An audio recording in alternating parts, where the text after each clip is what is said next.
here. Awesome, awesome, awesome. Excited to have you guys here. Thank you for your time on Saturday to get some powerful information that I believe is actually life-changing. Because the Spirit of the Lord told me to do this for 52 weeks. I've reached that point. And they say anything you do for that length of time becomes a habit. Well, I guess this has become a habit. So, uh, but now we're going to move it into another level where we're just going to say to people, not only is it time to tell the truth, but can you handle the truth? Okay? Because we're sharing some powerful stuff sometimes that makes us go, right?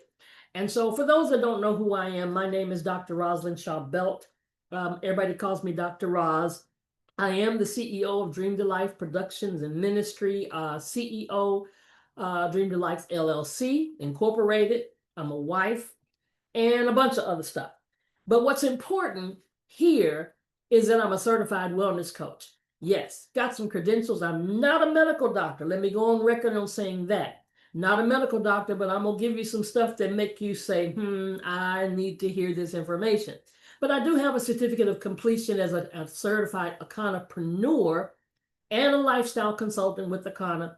And from our wonderful naturopathic doctor, Dr. Eric Prince, became a certified wellness coach under that program and his program. Now, our topic today, we've covered a lot of stuff in the past 52 weeks.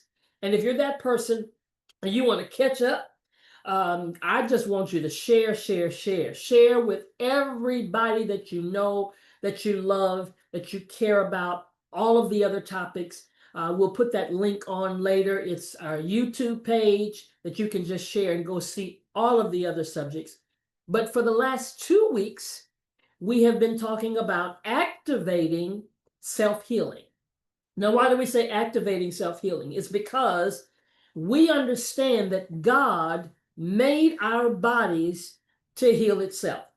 But unfortunately, we've done so much damage. A lot of that self-healing that's supposed to take place is not manifesting because of what we've done, not because of what God has done. It's still, our body is still a self-healer. But we've got to remove anything and add to everything that we need to make that happen. We covered on week 1 a couple of things: fasting and stem cell activation. Don't misunderstand me. I'm not talking about going to the hospital and having them put some stem cells in you. Yes, there are ways to activate stem cells in your body. And then on last week, we covered deficiencies. A lot of deficiencies that we have. Many people have things like Parkinson's because of certain vitamin deficiencies. And whether you know it or not, we're not getting them in our food. We also talked about detoxification. But this week, I gave you just a tidbit of it last week. This week, we're getting into unresolved trauma. Unresolved trauma. Oh my God. Okay, so Dr. Roz, what is unresolved trauma? Trauma, it's more than just a past event. It's an ongoing emotional and physical response that can silently shape your life.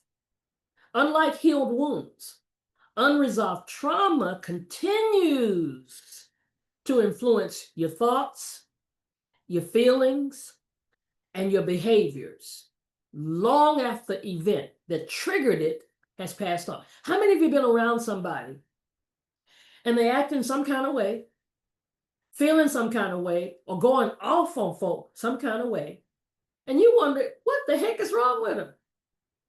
And you may not even know what that thing was that triggered them. Sometimes people go on a shooting spree, and it's something that triggered them. Unresolved trauma. According to Dr. Judith Jackson, unresolved trauma is like a black box inside of you, growing until it disrupts your present well-being. This invisible influence can affect everything from your relationships to your physical health. So many women, so many men, not just women. We sometimes classify this with women when it comes to relationships, have problems in their relationships because of unresolved trauma. Maybe they were raped. Maybe they were abused. men and women. Hear me when I'm saying that.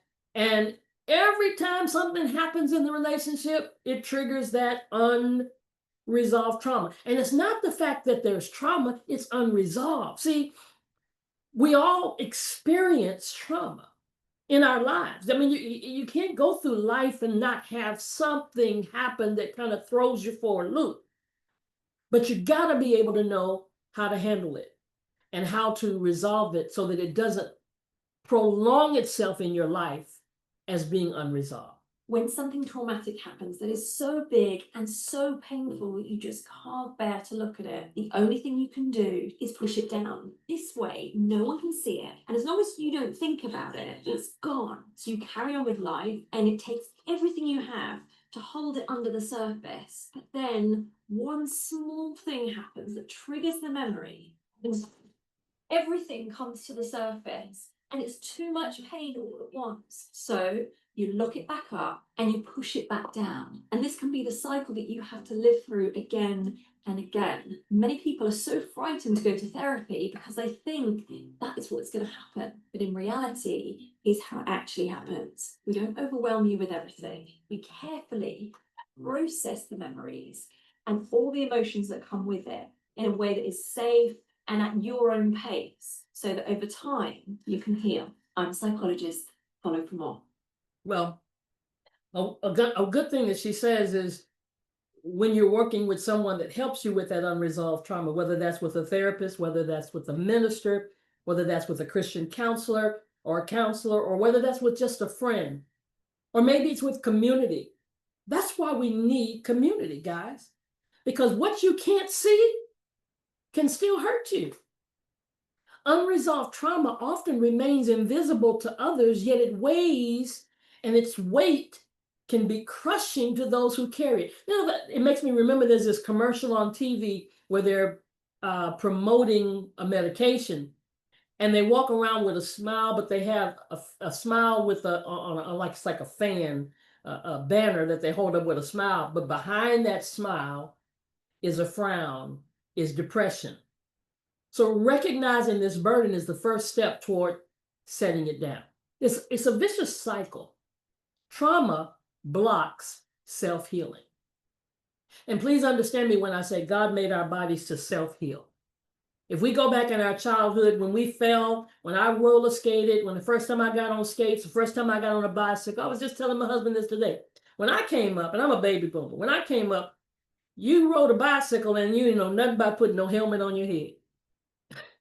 We saw this man on a bicycle, grown man, and he had a helmet on his head. And I just kind of laughed to myself and I said, you know, now that's the norm. You buy the bicycle, you buy the helmet. We never wore a bicycle and I never bust my skull. Because even if you failed and hurt your knee and scraped your knee, a day later, there was a scalp on it and you were self-healing. So it's a vicious cycle. Chronic stress, unresolved trauma keeps stress response continuously engaged, and it floods the body with cortisol and inflammatory cytokines. Compromised recovery. The result is increased vulnerability to illness, prolonged recovery times, and persistent symptoms. Immune suppression. Persistent stress hormones weaken the immune defenses and interfere with tissue repair process. And energy diversion. The body diverts vital resources from healing and maintenance to constant threat management. So this self-perpetuating cycle keeps the body locked in a state of dysregulation that actually prevents the healing and restoration. And what I'm hoping to accomplish today in this session is awareness. Because see, we can't get healed of what we're not even aware of. Sometimes we think, well, I don't have any unresolved trauma. But sometimes there are certain things that trigger certain things. And healing trauma is what's going to heal the body.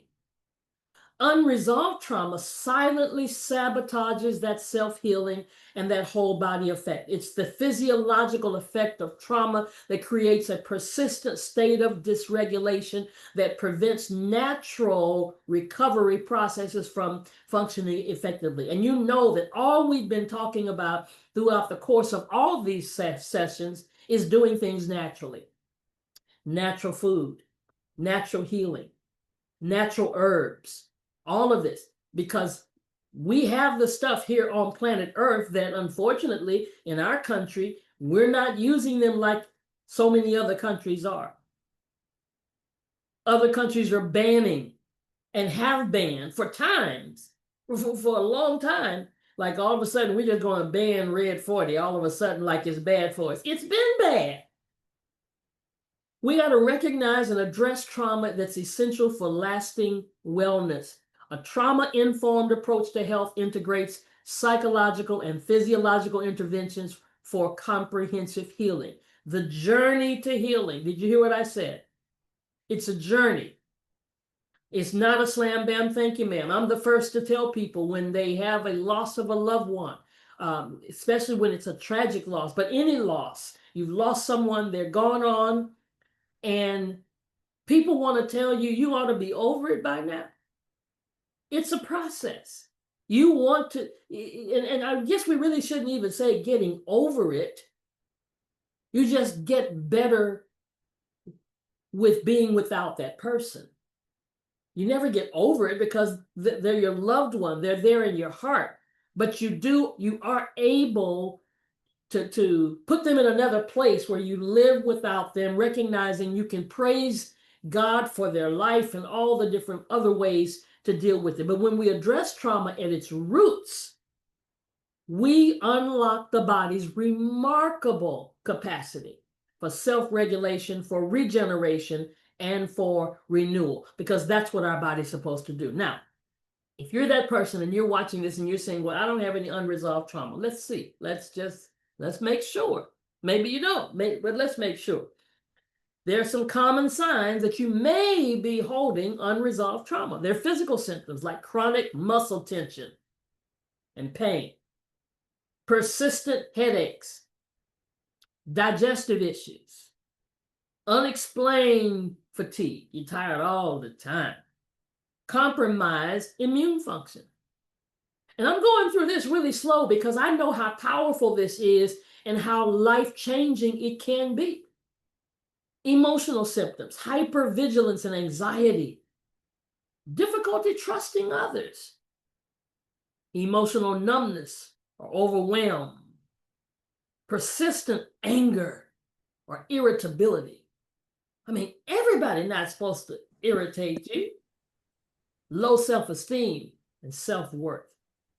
Behavioral signs, avoidance of people or situations, control issues and perfectionism, sleep disturbances and nightmares, flashbacks and intrusive memories, disassociation or feeling checked out.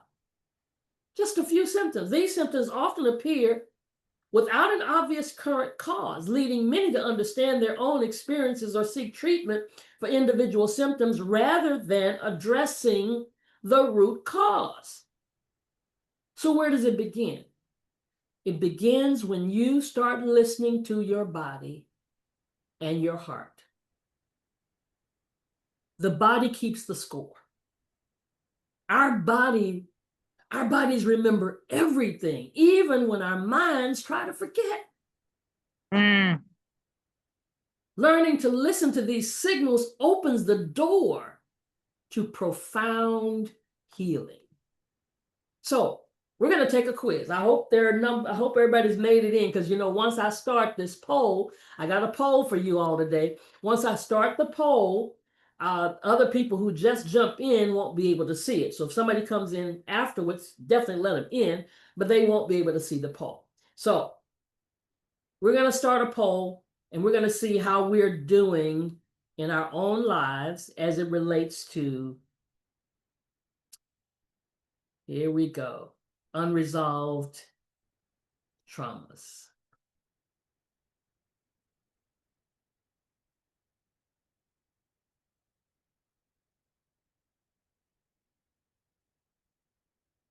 All right. So whatever comes up on your screen. Now, if you don't see the poll, maybe you're on a phone, you might need to slide your screen over so that you can see the poll. And hopefully you'll be able to answer the questions. your choices are, when you read the question, number one, it says, do you sometimes freak out over little stuff? And then think, wow, that was a lot. Don't take a long time to think about it. Come up with what your first response is. Do you always do that? Do you sometimes do it? Or do you rarely or never freak out over little stuff and then think, wow, that was a lot?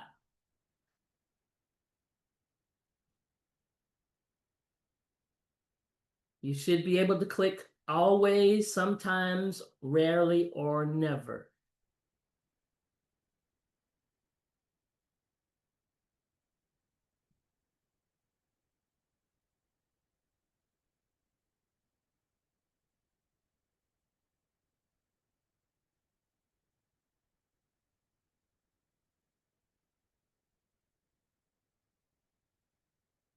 I'm waiting a little bit for some other people to answer before I go to the next question.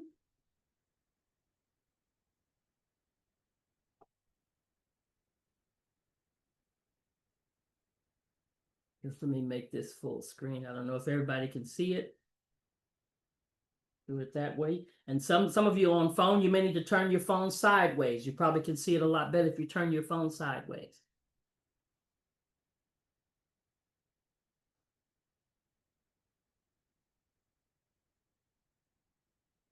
All right, so let's go on to the next question. Does criticism, and if you want, you can write these down and put them on a piece of paper and answer them if you prefer not to do it on the poll, whichever way, but these are just things to think about. Does criticism feel like someone just attacked your whole soul? When somebody criticizes you, what is your reaction to that? That they attacked you? Is that what you feel always, or sometimes, or rarely, never?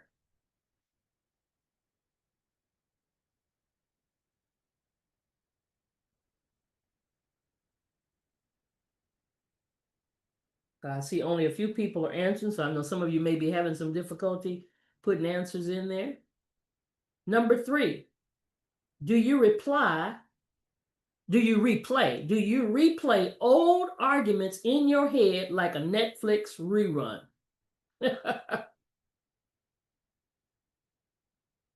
Do you replay old arguments in your head like a Netflix rerun? Number 4, do loud voices make you want to shrink into a turtle shell? And I'm going to say it again. If you're having trouble actually putting the answers in the poll, get your piece of paper real quick and jot down which one you chose. Number 4, you did always. Number 5, you did sometimes. Number 6, you did rarely, never. And then we'll see where you stand. You can see where you stand. Number 5, once you get upset, it's hard to calm down, like your off switch is broken.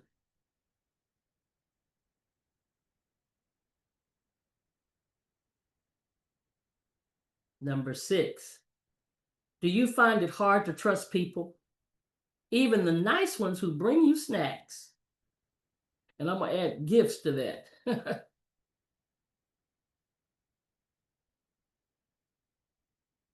And be honest with yourself, because this is about you healing. No judgment. Nobody's going to know who answered what. No names are on here.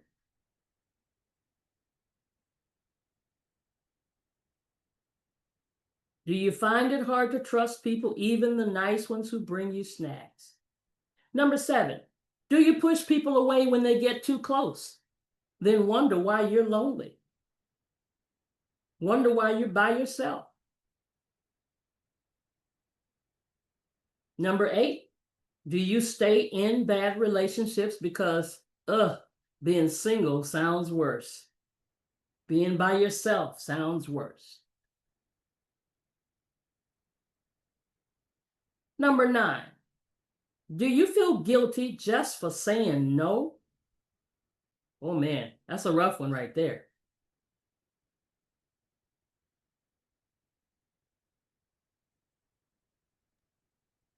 Number 10,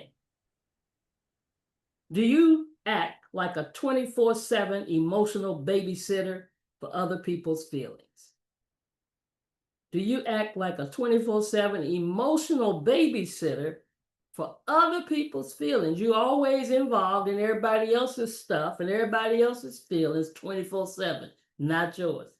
You just a babysitter. My goodness, emotional babysitter. My quiz went away. Okay, well, I'm still saying the numbers. I don't know. It's still up. Mine too. Mine too. Okay. Mine Mine. did. Yes, I put it in the. I've been answering in on paper, but my quiz went away. Okay. So did everybody else's quiz go away? Yes. Mine did too. I was almost Yes. finished. Okay, so I'll put it back up and you can finish where you were. Obviously, I didn't know it had a timer on it. So let's see. Relaunch the poll. Here we go. I'm gonna relaunch the poll. So you don't have to re-answer the ones that you did.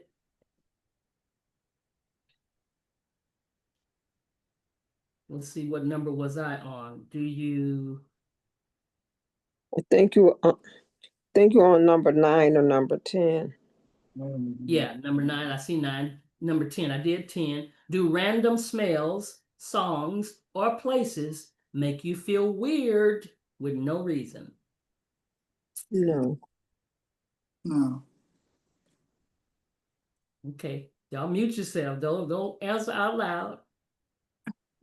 Do random smells, songs, or places make you feel weird for no reason? Really, if it's a random smell, song, or place and you feel weird, there is a reason. Do you sometimes feel like you're watching life from outside your body? Does stress show up in your body like knots in your stomach or a free headache? Does stress show up in your body like knots in your stomach or a free headache? Number 14, do you reach for snacks, scrolling, or wine when feelings get uncomfortable?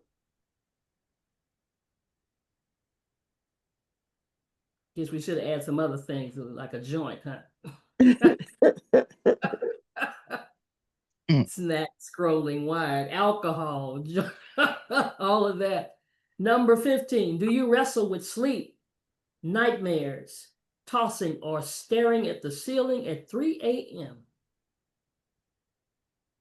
Do you wrestle with sleep, nightmares, tossing, or staring at the ceiling at 3 a.m.? Number 16, do you feel not good enough, even when you're obviously killing it? I mean, everybody else telling you you're doing a great job, you're killing it, man, you did that, and you still feel not good enough. Number 17, do you find it hard to relax, like your brain forgot what chill means?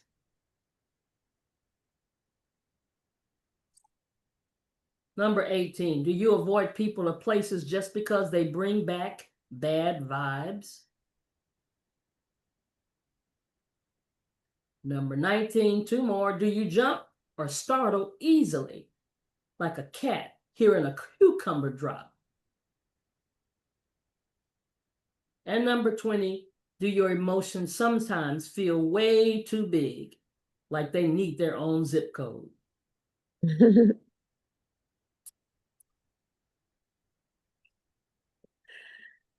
All right, I'm gonna end the poll. And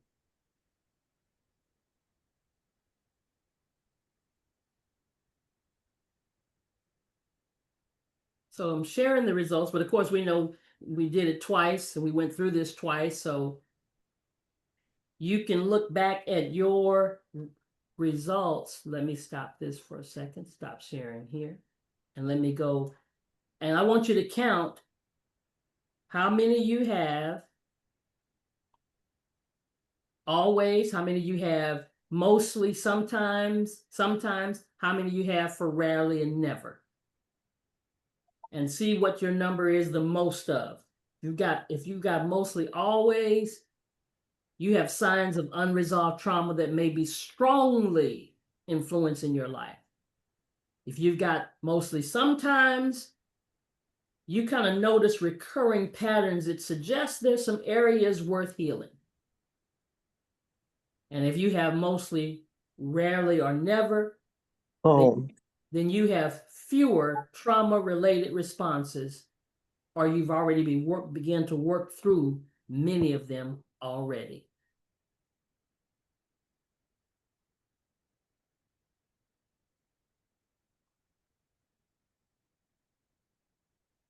All right, so here's what I want to do. Let's see if anybody wants to share. Did any of those really relate to you in any way? Did they open up some understanding in any way?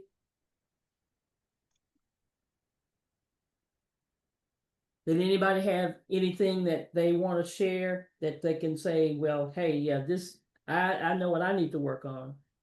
Or I had some unresolved trauma and I didn't even realize I had some.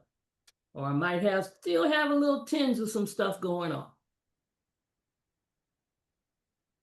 I probably have some stuff going on. The main one I remember my answer to is the one where it was talking about when telling people no, how it makes you feel. I don't even, it was a sometimes, because when it came back up after you finished, it was showing some of my answers and some of them it wasn't showing. And then that other one where it was talking about something about when people have talked to you loud or are arguing or something, how it makes you feel.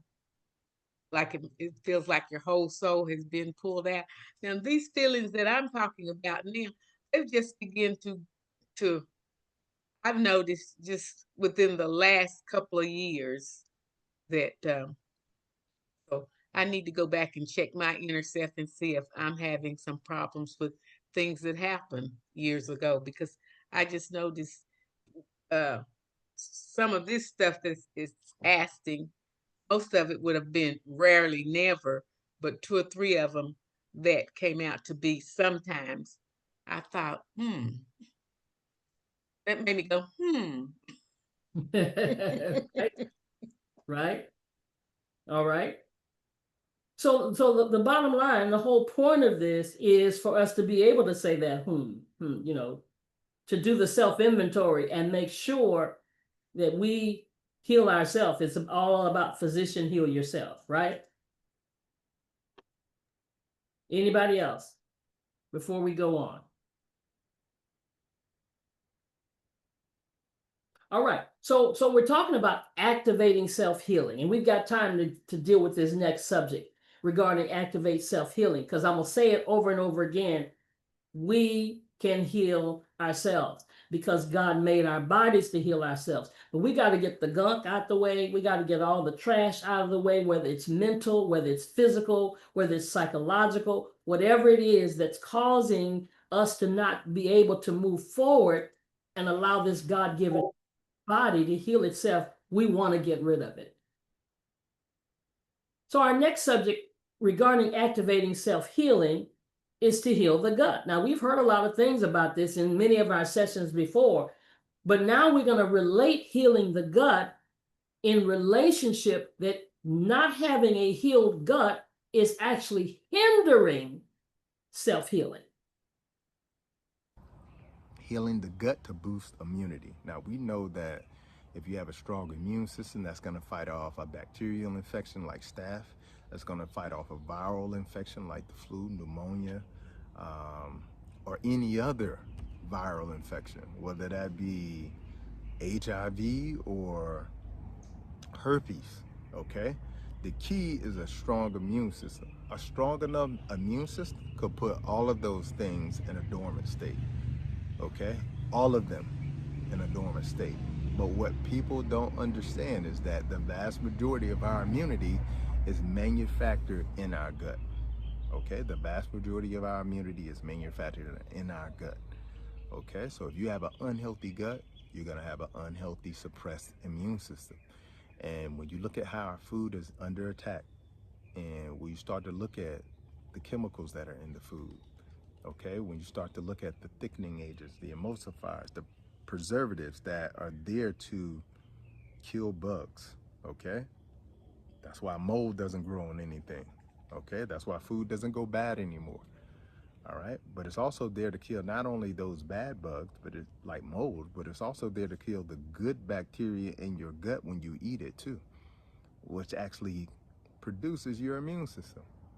Okay, so it's hugely important to understand that your immune system is a huge part of not only your gut is a huge part of not only how you build immunity, it's a part of how you nourish yourself. And when your gut is unhealthy, you will be unhealthy. You cannot be healthy in your body and have an unhealthy gut. They're synonymous. If you have a healthy gut, it's impossible to be unhealthy. Okay, unless you drop some chemicals on your body or, something to that nature, or injure yourself. But if you have a healthy gut, there's no chronic illness that can live in your body. It is not a place for disease to live if you have a healthy gut. Okay, because if a gut is healthy, that means it is nourished, that means it is not inflamed. That means that you have good bacterial balance and microbiome in your gut as well too. Okay, it means you got good fiber in your gut. That means that your gut isn't full of poo, and so forth and so on. So a healthy gut is a healthy body. And when your gut becomes healthy, you'll see all of this healing triggered in your body. All this healing is self-activated as soon as we get your gut online. As a matter of fact, a lot of times, the first thing I'm trying to help people with is healing this first, because most people are fighting against their healing and they don't even know it. I mean, they sit there and fight with me about their healing. They're coming to me for help and they're fighting with me about their healing, okay? About what they aren't able to not stop eating. Oh, I can't stop eating that, doc. And that's the very thing that's, causing all this dis-ease in their body. Or, oh, I'm not able to, say I'm sorry to this person, or I'm not able to deal with that trauma. You're fighting against your healing, okay? So it's just important to understand that, again, like after this, then it's the gut, okay, for me, all right? And then after the gut is detoxification. So these are all the things that I'm giving you my formula, okay? And there's different approaches to that. But again, at the end of the day, healing comes through the gut, but so does disease. So does disease. Now, the beautiful thing about gut health, and we had this whole time period when we had COVID, and people were on ventilators, people died because of a compromised immune system. And we've heard this teaching, and matter of fact, we've heard Dr. Prince talk to us about the gut. If we don't clean the gut, we don't have anything going on. Your foundation for a stronger immune system is gut health. And if there's one message that we got to speak over and over again, is the problem is in the gut. And what's in the gut is the wrong kind of food. So healing your digestive system can activate your body's natural self-healing mechanisms and strengthen your immunity. See, there's gut immune connection. There's a connection. 70–80% of the immune system, the cells in the immune system, are in the gut. This is an intricate ecosystem that serves as the primary interface between your body and the outside world. The gut-associated lymphoid tissue, called GALT. It forms the largest immune organ in your body, constantly sampling, identifying, responding to personal threats while maintaining tolerance to beneficial substances. At this very moment, your gut is filled with almost 100 trillion microbes, most of which are bacteria of 300 to 500 different types. However, there are also fungi, protists, and viruses in there too. To put it in perspective, that means there are more than 12,000 times as many microorganisms in your body as there are human beings on the planet. In fact, there is about 1 bacteria for every human cell. Now, did you ever imagine such a huge population of tiny creatures living inside you? But why do we have so many microbes inside us? Where did they come from, and what do they do? We've only recently begun to understand their complex role in our bodies, and as it turns out, they are far more important than we ever imagined. The microbial journey all begins in the uterus. The amniotic fluid in a mother's uterus contains bacteria, so when the fetus swallows some of that fluid, the microbes take a seat in the fetus's gut. However, it is only after birth that the microbes begin their colonization of the body. During the birth, the bacteria present in the mother's vagina cover the baby and find their way to the gut as the baby emerges. This is why babies born through a C-section procedure have a different gut microbiota composition as compared to their natural birth counterparts. The bacteria in the gut consists of a few different types of characters. Some are neutral, just minding their own business in the gut, while others are part of a mutually beneficial relationship with our cells. Some, more worryingly, can cause diseases like cholera, or just give you cavities or bad breath. So how does a newborn deal with all of these disease-causing bacteria? Breast milk. Breast milk contains antibodies that protect newborn babies until their immune systems learn to fight for itself. Breast milk also contains human milk oligosaccharides. These are sugar molecules that boost good bacterial growth.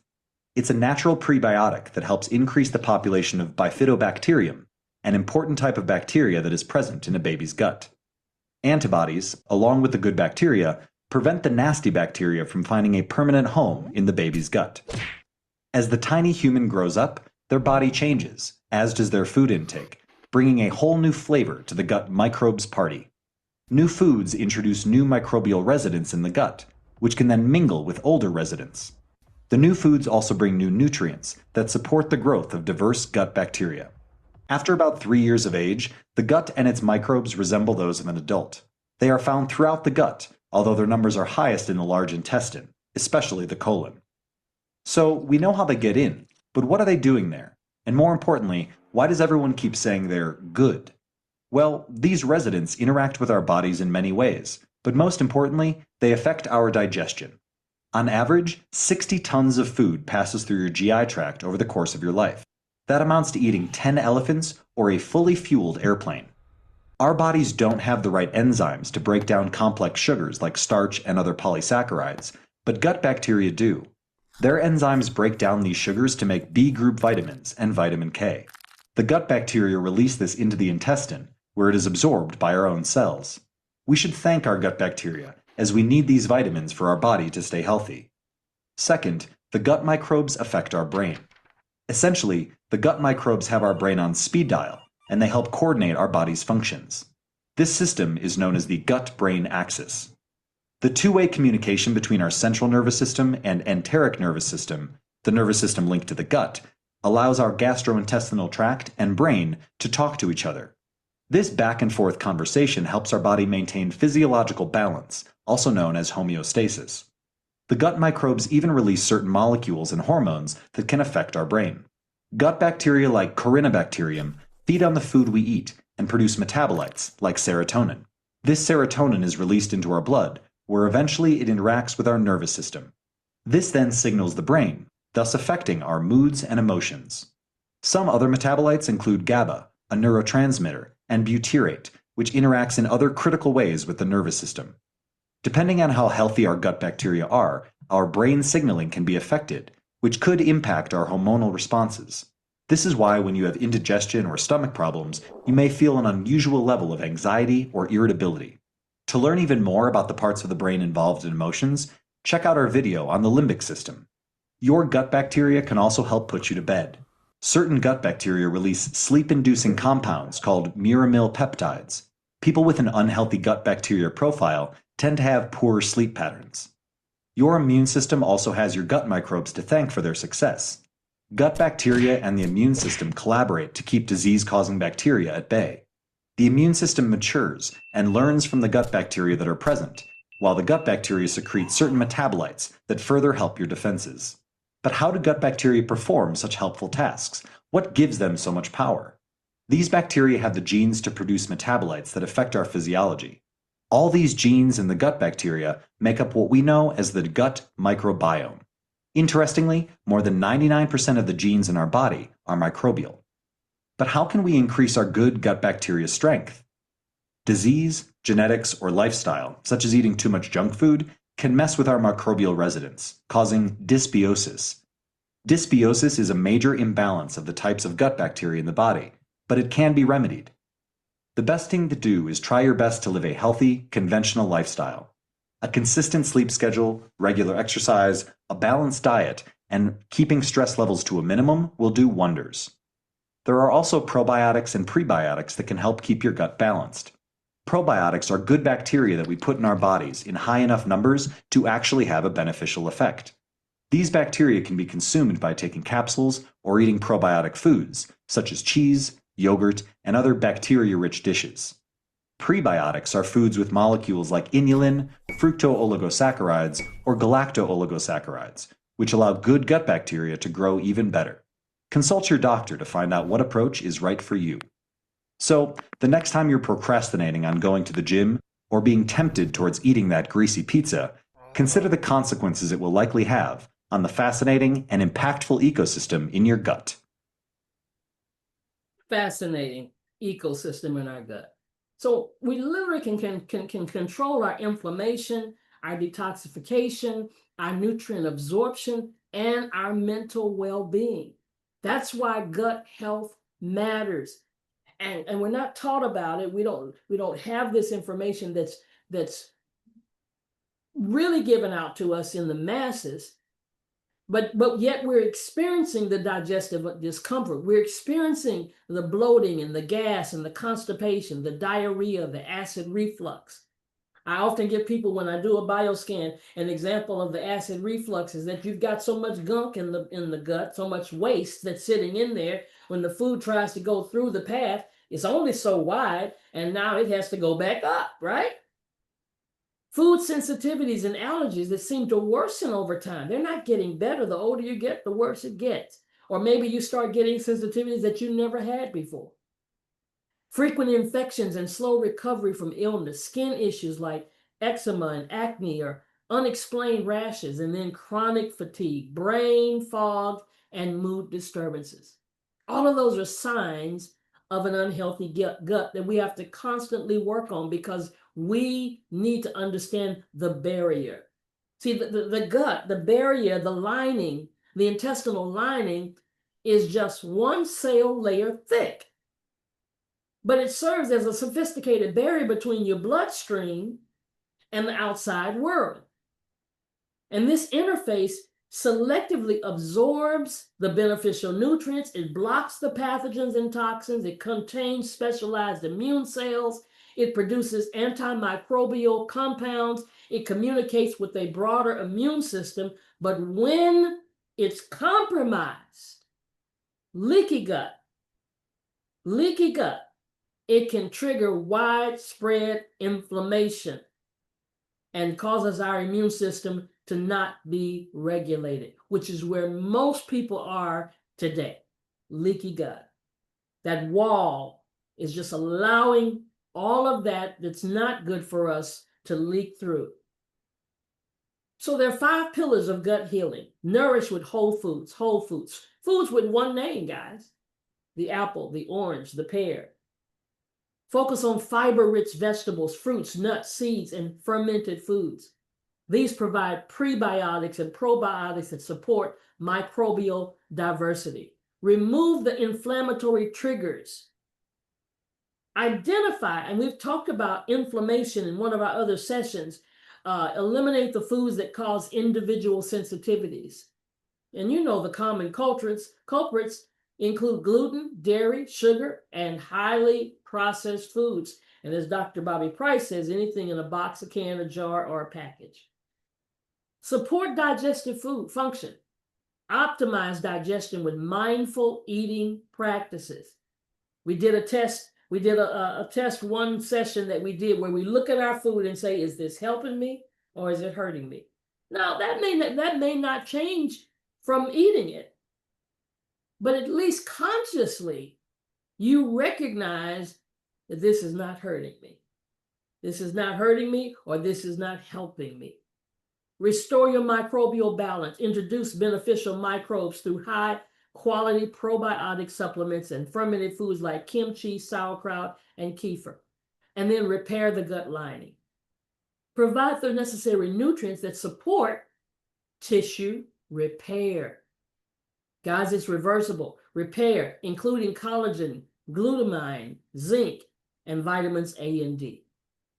So when we look at our plate, we want to see on that plate an immunity boosting plate, colorful vegetables, color everywhere. 50% of your plate, fiber, polyphenols, antioxidants, protein, 25% of your plate, amino acids for tissue repair, 15% healthy fats like your omega-3s and your medium chain triglycerides, and then 10% of your plate, herbs and spices, antimicrobial and anti-inflammatory compounds. And then beyond the diet, we started this session talking about getting over those unresolved traumas, right? Beyond the diet, stress management. I tell people all the time, you know, the folks who stressing you out, they're going to look at your grave, or they're going to look at you in the casket and say, she was a good old girl. You will be forgotten. And you're allowing them to stress you out. Chronic stress, it disrupts the gut function.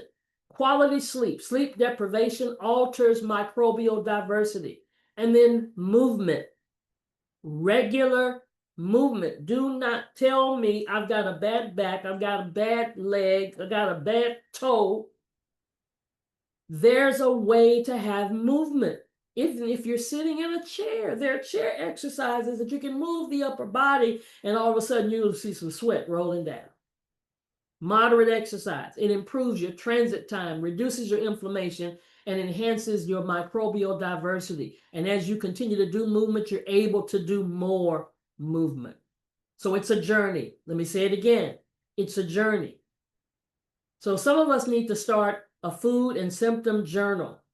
Track what you eat and how you feel for 2 to 3 weeks to identify the potential trigger foods and beneficial additions. That's why knowing your blood type helps, because if you look back in your life and you see that something you used to eat that was against your blood type, all of a sudden it's not causing you to feel the same way.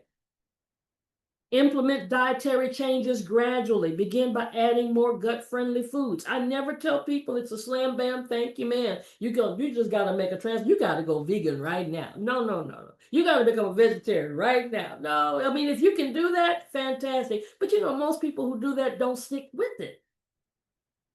You start incorporating some things, some plant-based eating into your diet, and the more you do it, the more your body wants it. Begin by adding more gut-friendly foods rather than focusing only on eliminations. And one thing he said is you have to deal with the mind. And we're going to get into that in our next session about the mind, the mindset, because that's a major part of self-healing. Because we're so quick to say what we don't like, and you've never tasted it. People tell me now, oh no, I don't like that. Have you ever had it? Okay. And then seek professional guidance. Work with healthcare providers specializing in functional medicine or gut health for personalized support. Remember, healing your gut is a journey, not a destination. Small, consistent changes lead to significant improvement in the immune function and overall well-being. So we need fermented vegetables like sauerkraut, kimchi, pickles, dairy and non-dairy options, yogurt, kefir. And when we say yogurt, we're not talking about that with the sugar all in it. Get your Greek yogurt and add your own fruit to it. We've talked about that. Beverages like kombucha, kvass, hydration, detox, probiotics, and then other fermented foods. So lastly, let's see if we can do this last quiz.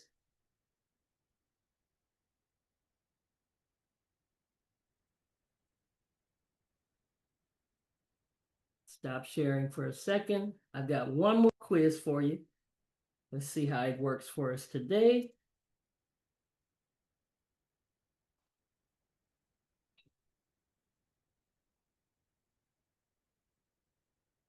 It's called How Are You Treating Your Gut? Does everybody see it?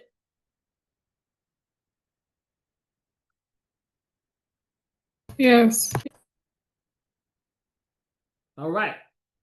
How many servings of fruits and vegetables do you eat daily? 0 to 1, 2 to 3, or 4 plus? For more than 4. And again, you can write them down or you can do them on the screen. And we'll move a little faster so it doesn't time out on us. How often do you eat fast food or drive-through meals? Every day, a few times a week, or rarely? You're the chef in the house. I don't see that one. The quiz just disappeared. Yes. Did Disappeared. are you on your phone? Do you need to slide the screen? No, I'm on my iPad. But sliding the screen didn't do anything. It just disappeared. Yes. Don't know Like why. before, like it did before. But before it took a while for it to disappear. I thought it was just because you were we were on for a minute. It's So how doing often- different things for different people. Yeah. I saw it. I still saw it. I still have mine. Yep. So it may be how you're touching your screen that's causing it to disappear. That's all I can think of. But let me go back through it and I'll pull it back up. How often do you eat fast food or drive-through meals? Daily, a few times a week, or rarely? Number 3 is, do you eat probiotic foods like yogurt, kimchi, sauerkraut, kombucha? The answer is never. Who is kimchi? Sometimes or often. We're on a first name basis. Number 4, do you eat prebiotic foods like bananas, onions, garlic, oats, asparagus? Never. Sounds like a solid conspiracy. Occasionally or regularly. Fiber is my bestie. Are you sharing your screen now? I am.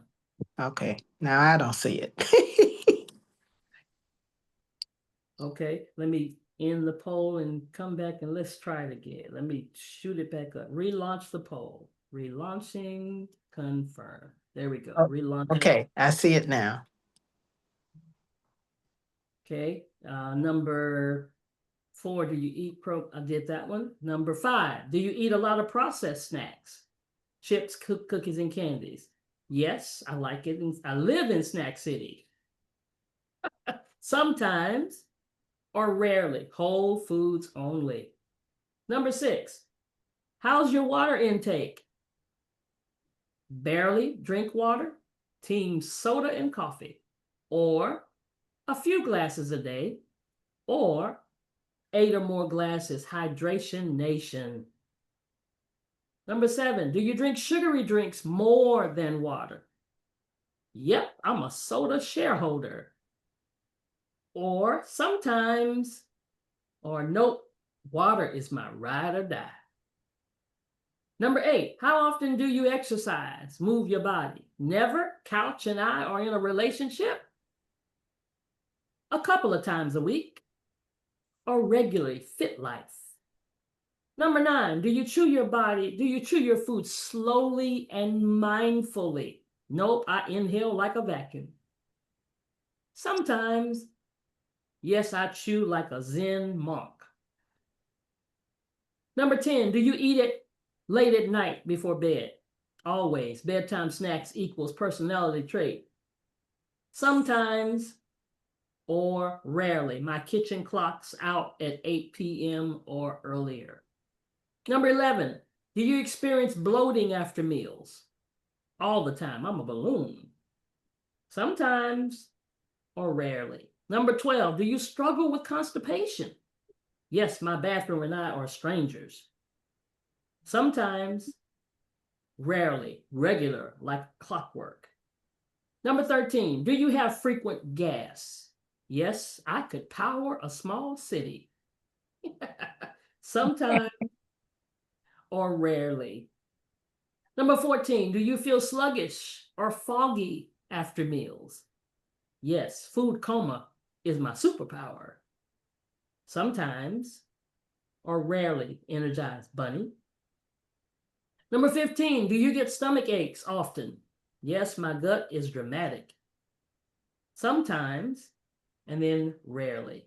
Number 16, do you sleep at least 7 hours most nights? Nope, team zombie. Sometimes, and then yes, beauty sleep champion. Number 17, do you manage stress, meditation, prayer, exercise, or hobbies?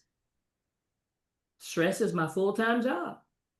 Sometimes, or yes, Zen mode activated. Number 18, do you take antibiotics often without probiotics? Yep, never thought about it. Occasionally. Nope, I always restore my gut army. Number 19, do you smoke, drink heavily, or rely on meds that hurt the gut? Guilty, sometimes, or rarely, never. And number 20, do you pay attention to how different foods make you feel better? Do you pay attention to how different foods make you feel? Nope, I eat, then regret. Sometimes, and yes, I'm my own food detective. All right. Awesome, awesome, awesome. So that ends our session today. Hopefully there's been some thought-provoking things to get us to say, oh, Lord have mercy. I saw some comments in the chat.